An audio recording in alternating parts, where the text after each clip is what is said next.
तो पश्चिम बंगाल में पेंशन पहले से थी ऑलरेडी, वहां कभी एनपीएस व्यवस्था लाई नहीं गई। अब उसके बाद राजस्थान, छत्तीसगढ़, झारखंड, पंजाब और हिमाचल में पुरानी पेंशन एज वापस हो रही है और इसीलिए हमारी लड़ाई सफलता कर बढ़ रही है और आने वाले टाइम में हम इस लड़ाई को और आगे बढ़ाने वाले हैं।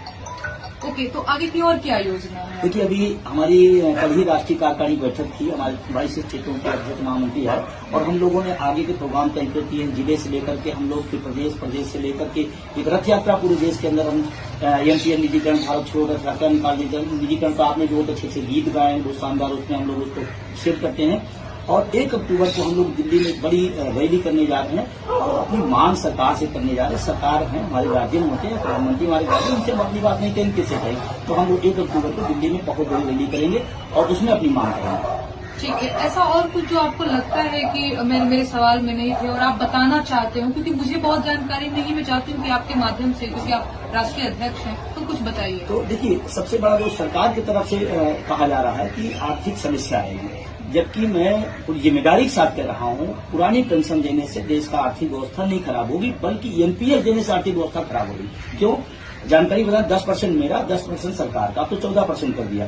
तो 10% हमारा, 14% सरकार का हर महीने कटता है और कट के जाता है प्राइवेट कंपनियों का, उसको शेयर मार्केट में खेला जाता है। और अभी आपने लेटेस्ट देखा होगा कि LIC, SBI सबका पैसा डूबा है, किसी उद्योगपति ने लगाया और डूब गया, उसमें मेरा पैसा है। तो मेरा ये कहना है कि जो कहा जा रहा है अर्थव्यवस्था खराब है, तो मैं इसको मानने तैयार नहीं, बल्कि पुरानी पेंशन देने से अर्थव्यवस्था और अच्छी होगी और बेहतर होगी। और देश में पिछले कई सालों से, आजादी के पहले से पेंशन दी जाती रही, कोई आज नई डिमांड नहीं है कि हम नई डिमांड जोड़ रहे हैं। तो हाँ, दुर्भाग्य मेरा है कि इस समय तमाम इस तरह बताया जा रहा है कि पुरानी पेंशन अगर लागू हो जाएगी तो सूरज का निकलना बंद हो जाएगा, नदियों का बहना बंद हो जाएगा, झरना, हवाओं का चलना बंद हो जाए, ऐसा बताया जा रहा है, जबकि बिल्कुल गलत है। ये देश में पेंशन पहले भी दी थी, आगे भी दे सकते हैं अगर उसकी नीयत है। ठीक है, आप लोग कुछ कहना चाहेंगे? आप लोग के साथ निश्चित रूप से मैं कहूँगा, मैं डॉक्टर नीरज त्रिपाठी हूँ, प्रदेश महामंत्री अटेवा से, और MMPS का सचिव हूँ, राष्ट्रीय सचिव हूँ मैं। एक बात मुझे अच्छे से याद आ रही कि इतना पीछे 2 साल पहले कोरोना की महामारी हम लोग झेली, इसको सरकार कहती बार बार कि जो है हमारे कर्मचारी भार हैं, बोझ हैं।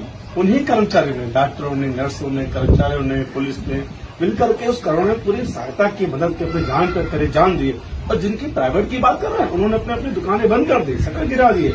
उस महामारी में वही काम आए जो सरकारी आदेश, उसके लिए आप पेंशन वंचित करेंगे, कि कहाँ का न्याय है। मैं सरकार से डिमांड करता हूँ, मांग करता हूँ आपके माध्यम से कि इस पर गंभीरता से विचार करते हुए इस पर न्याय करे, तो न्याय का पक्ष आपके सामने है।